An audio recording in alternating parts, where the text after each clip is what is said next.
So thank you.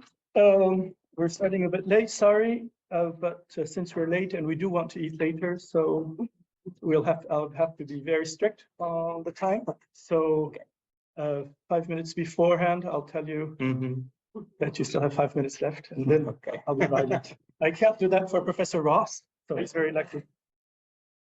So let's start. Okay, thank you very much, and good morning to everybody.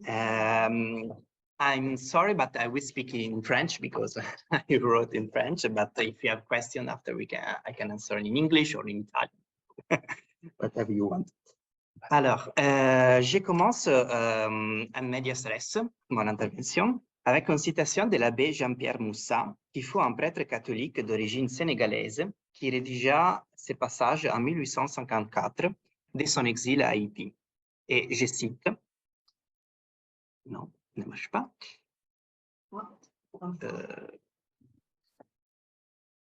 Ok. Je vais prendre la parole pour montrer à mes adversaires que je n'étais ni sourd, ni aveugle, ni muet. Pourquoi, disent-ils, l'abbé Moussat a-t-il quitté le Sénégal? N'était-il pas sa patrie? Oui, je l'avais toujours cru dans ma naïve simplicité, mais l'expérience m'a démontré le contraire. Saint-Louis, où je suis né, Gorée et Sainte-Marie de Gambie, où mon sang ruisselle, ne sont point une patrie pour les pauvres Africains. Pourquoi, me dira-t-on? Parce qu'elles sont des colonies. Et là où est une colonie européenne, les fils de la négresse ne possèdent pas de patrie. Fin de la citation. Ce sont des paroles fortes, surtout que leur auteur n'est pas un adepte de Frantz Fanon ou du black marxisme ou un militant de la pensée décoloniale de la seconde moitié du XXe siècle. Loin de là, l'auteur de sa ligne, l'abbé Moussat, fut un prêtre catholique du XIXe siècle, et son histoire jusqu'à aujourd'hui demeure encore méconnue. Donc, nous allons voir pourquoi. Mais avant cela, il faut parler brièvement du clergé indigène africain dans la perspective de l'Église catholique. Donc, dans son encyclique Princeps Pastorum de 1959, le pape Jean XXIII désignait l'encyclique Maximum Illud du pape Benoît XV de 1919 comme le document qui, comme jamais auparavant, avait poussé l'Église à s'engager concrètement dans la formation d'un clergé et d'une hiérarchie dite indigène. Aujourd'hui encore, parfois, les historiens ont généralement tendance à se conformer à cette thèse. Cependant, nous savons qu'une réflexion sur le sujet appartenait déjà du moins à l'époque moderne. En Afrique, surtout dans les zones d'influence portugaise, l'île du Cap-Vert, mais aussi le royaume du Congo, aujourd'hui Angola, etc., les premières coordinations indigènes remontent au moins au XVIe siècle et comprennent même celle d'un évêque, Kinu Invemba, baptisé Henrique, de la maison régnante du Congo en 1521. Cependant, un fort jugement de défiance pesait sur ces clergés dits indigènes, notamment pour les cas des prêtres en concubinage avec des femmes. Ainsi, au XIXe siècle, le sentiment général des hiérarchies catholiques engagées dans la refondation des missions après les guerres napoléoniennes était que pour les clergés indigènes africains, il fallait repartir de zéro. C'est pour ça que en novembre 1845, la Propaganda Fide, sous inspiration du pape Grégoire XVI, et là je vous ai mis en image que j'ai pris, une photo que j'ai prise à la basilique de Saint-Pierre, où on peut voir dans les monuments funèbres de Grégoire XVI comment, en fait, il était au centre des politiques missionnaires de l'époque. Vous voyez, avec une main, il indique la croix et avec l'autre, sous le globe. Donc, l'idée de ces missions par tout le monde. Et alors, la Propaganda Fide publie l'institution Neminem Profecto. Ce texte exhortait chacun des préfets apostoliques à regarder, je cite, même comme les devoirs les plus impérieux de leur charge, de former parmi les chrétiens indigènes des clercs bien éprouvés et de les élever au sacerdoce. Fin de la citation. En demandant même que les prêtres indigènes les plus méritants se voyaient progressivement attribuer des rôles de responsabilité et que leur fasse à tous confiance, sans reléguer à des tâches secondaires. Ce sont des recommandations destinées, bien sûr, en vérité, à trouver peu d'application dans la pratique missionnaire de l'époque, comme nous le verrons. Parmi ceux qui ont anticipé ces renouvellements missionnaires proposés par Neminem Profecto, nous trouvons la religieuse française Anne-Marie Javoué, fondatrice de la congrégation des Sœurs de Saint-Joseph des Cluny, que probablement beaucoup parmi nous connaissent. En 1824, elle éduque en France 24 enfants sénégalais, garçons et filles, et 3 d'entre eux, dont Jean-Pierre Moussat, sur lesquels nous reviendrions, furent ordonnés prêtres en 1840 à Paris, en retournant ensuite au Sénégal comme missionnaires indigènes. Cette initiative de Javoué n'est pas restée isolée, au point que je la considère comme l'initiatrice d'un phénomène que j'étudie depuis mon doctorat et sur lequel je viens de publier un nouveau livre. Et c'est le phénomène des Moretti. Alors, le mot Moretti était souvent utilisé par les missionnaires italiens pour désigner les enfants africains, filles et garçons, donc les deux, éduqués en Europe en faisant référence à leur jeune âge et à la couleur de leur peau, bien sûr, ainsi qu'au fait que ces enfants étaient sous leur contrôle, sous leur tutelle. Pour étudier par l'historiographie les multiples déplacements et déracinements de ces enfants africains par les missionnaires catholiques vers l'Europe ne doivent néanmoins pas être sous-estimés. Le phénomène de Moretti est remarquable, selon mes comptes jusque-là, plus de 2000 enfants entre Afrique et Europe au 19e, est remarqué à son époque. Il s'est développé sur 2 continents avec des prolongements au Moyen-Orient, comme l'on verra pour le cas de Daniele Sorur, et dans les Amériques aussi, comme l'on verra pour le cas de Moussa. Ce phénomène s'inscrit dans des mouvements globaux, comme le renouvellement missionnaire du 19e siècle, ainsi que la colonisation européenne en Afrique. Mais le phénomène Moretti est de manière notable également lié à la transformation, je ne vois pas l'image, là,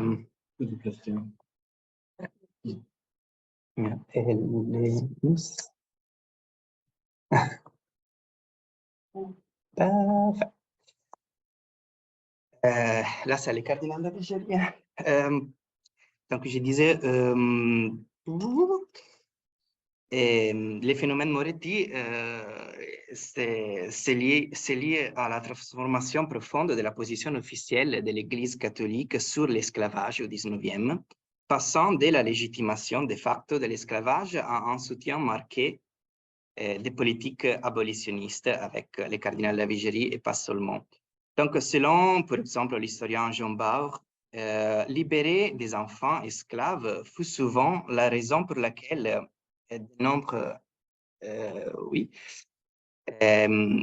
la raison pour laquelle de nombreux Européens ont décidé de soutenir les missions en Afrique.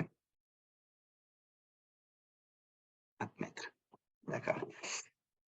Par cette présence physique en Europe des Moretti, ils devenaient, aux yeux de leurs protecteurs, les preuves vivantes de la prétendue efficacité des missionnaires dans leur double tâche évangélisatrice et civilisatrice, entre guillemets. Les stratégies des missionnaires catholiques souvent n'aboutirent pas aux résultats qu'ils avaient escomptés. Peu de Moretti deviennent des missionnaires indigènes, en fait. Pire, ces opérations de rachat et puis des déplacements parfois forcés débouchèrent sur une véritable tragédie humaine. Le nombre de morts parmi les jeunes noirs en Europe fut exorbitant à cause des maladies et notamment de la tuberculose. Au bout de quelques années, il fut presque impossible de ne pas s'apercevoir de l'hécatombe, tant que, par exemple, le cardinal Guglielmo Massaia, l'un des missionnaires catholiques les plus connus du 19e siècle, il était franciscain capucin, qui avait ouvert en 1864 un collège à Marseille, donc près d'ici, pour y éduquer des jeunes Éthiopiens. Choqué par le nombre de morts, ferme la nouvelle structure en 1870. De la même manière, Daniele Comboni, premier évêque de Khartoum, qui au début avait personnellement amené des jeunes Africains en Italie, changea radicalement sa position. Dans une très longue lettre au cardinal secrétaire de la Propaganda Fide, il décrit l'état des Noirs déplacés en Europe comme une coercition. Ainsi, lentement, entre la fin du 19e et le début du 20e, ce phénomène prit fin et le clergé africain commence à être formé surtout directement en Afrique. En tout cas, Parmi les Moretti qui ont arrivé à devenir prêtres, certains ont laissé des traces écrites de leur expérience de vie et de leur identité double d'Afro-Européens. De ces témoignages, nous apprenons leurs difficultés à se faire accepter parmi les missionnaires européens une fois rentrés en Afrique après leur éducation en Europe. Aujourd'hui, je peux nommer ici Daniele Sorur Farinden, les premiers prêtres sud-soudanais détenus d'Inca. Ancien esclave fugitif dans la ville de l'Obeid au Soudan, dans la région du Darfour, et accueilli dans la mission par le père Daniele Comboni, dont j'ai parlé tout à l'heure, Sorur grandit à Rome au panneau de Propaganda Fide et après à l'université Saint-Joseph de Beyrouth au Liban. En 1889, pendant ses voyages de collecte de fonds et de sensibilisation missionnaire et anti-esclavagiste en Europe, il rédigea son manuscrit Que cosa sono i negri, en français, que sont les Noirs, afin, je cite, d'éloigner les opinions excentriques qu'en Europe on a de la race noire, en proposant la manière la plus correcte d'étudier les problèmes de la civilisation et de la christianisation africaine. Il écrivit ces textes pour remplir son, je cite à nouveau, strict devoir patriotique d'exprimer mon avis publiquement en qualité de fils du désert, désormais chrétien, catholique, prêtre, missionnaire. Victime lui-même de l'esclavage en Afrique et du racisme pendant ses voyages en Europe, Sorur choisit donc d'écrire son ouvrage pour démontrer que, je cite, les Noirs est tout aussi intelligent que tous les autres humains.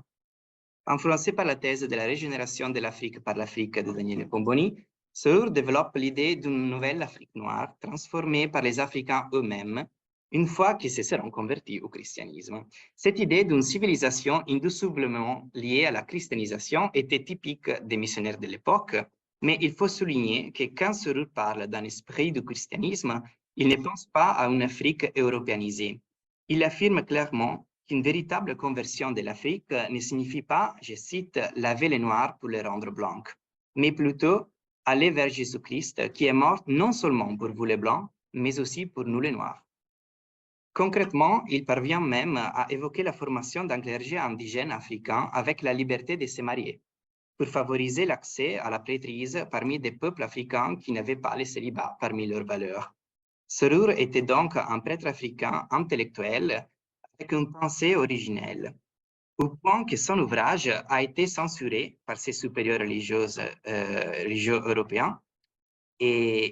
En fait, je l'ai publié en 2019 dans ma première monographie, qui est aussi une biographie de Daniele Sorur. Le second cas dont je voulais vous parler est celui de Jean-Pierre Moussa, avec lequel j'ai commencé mon intervention aujourd'hui. 5 minutes. 3 minutes, difficile. Il est né en 1815 à Saint-Louis du Sénégal, d'une famille Wolof africaine convertie au catholicisme. 5, bon, tant mieux. Alors, Jean-Pierre Moussa fut au centre de nombreux conflits quand il était encore en vie et encore plus après sa mort, en fait, tant qu'il a été victime d'une véritable damnatio memoriae, je dis. Amené encore enfant à étudier en Afrique par Anne-Marie Javoué, il est rentré au Sénégal une fois devenu prêtre à Paris en 1840 et il devient missionnaire et bientôt militant anti-esclavagiste aussi. Du Sénégal, le 18 août 1841, il écrit à ses camarades d'études encore à Paris et les invite à aller rejoindre le Sénégal en affirmant que, je cite, « les champs à nous, ne les cédons pas, les amis ». Toutefois, en 1848, l'hostilité des missionnaires français contre lui et les deux autres prêtres africains ordonnés avec lui s'intensifie et Moussa commence à ne plus supporter les réseaux de surveillance qu'il insère. Dans une lettre à un supérieur, il écrit des mots durs contre ces missionnaires et contre les fonctionnaires coloniaux français qui limitent sa liberté d'action dans son propre pays d'origine. Il affirme que l'autorité, je cite, que l'autorité telle qu'elle est aux colonies veut qu'on sente son joug. Elle méconnaît la fraternité, elle veut être l'unique autorité. Quelques années plus tard, il ne reconnaît plus comme sa patrie ni la France ni le Sénégal et je cite à nouveau, là où est une colonie européenne, les fils de la négresse ne possèdent pas de patrie. Donc il choisit alors une troisième identité, celle des citoyens d'Haïti, dont il devient le curé de la paroisse principale de la capitale, Port-au-Prince. Et C'est notamment ici, dans cette île à forte valeur symbolique pour tous les Noirs, qu'il écrit des articles sur les journaux les plus importants du pays, les moniteurs haïtiens de l'époque, où il décrit Haïti comme le seul sol sur le globe où les Noirs aspirent dans toute sa plénitude l'air pur de la liberté dans deux cieux. Il termine ici sa trajectoire de vie et pensée en cherchant à s'échapper à ce qu'il appellera dans les mêmes textes l'esprit hideux de l'esprit colon aigri contre l'humanité noire. Alors, celui de Moussa a été un véritable parcours intellectuel ainsi qu'humain à travers 3 continents et cultures à la quête de sa propre identité et en même temps d'un catholicisme noir qui pouvait s'y accorder.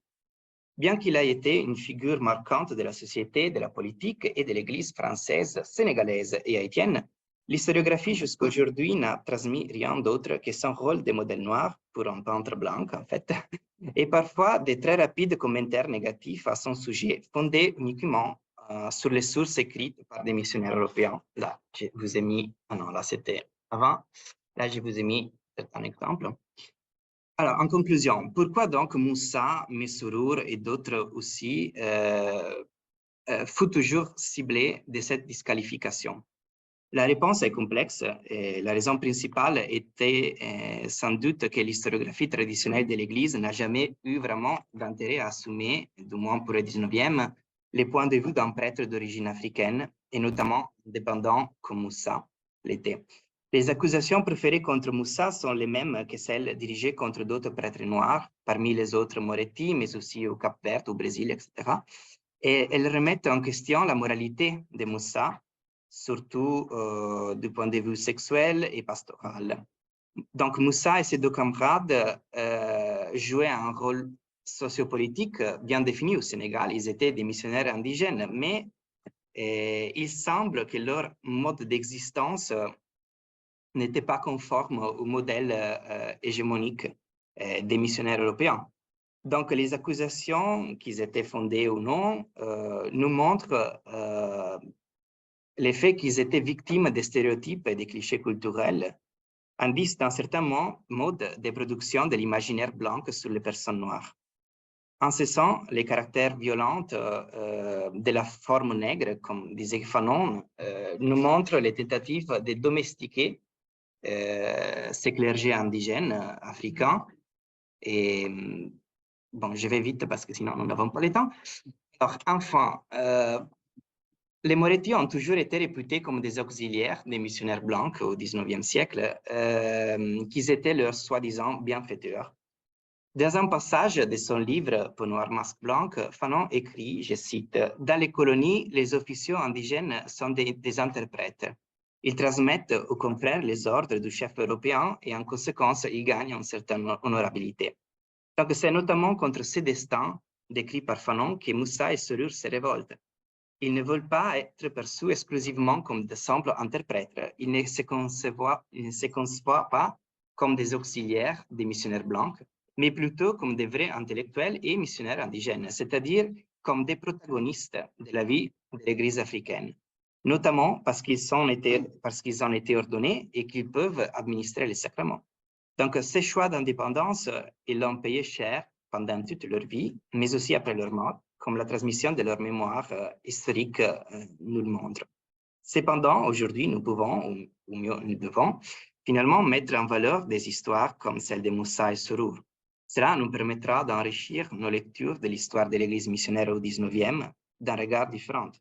En effet, les trajectoires individuelles de Moussa et Serur ne nous montrent pas seulement la complexité de 2 identités divisées, mais elles relèvent aussi beaucoup de l'histoire des diasporas africaines, des tensions internes au catholicisme missionnaire du 19e, tiraillé entre universalisme et europocentrisme et colonialisme.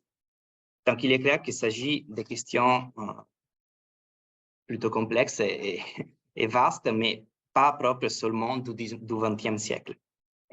Là, je m'arrête, donc merci.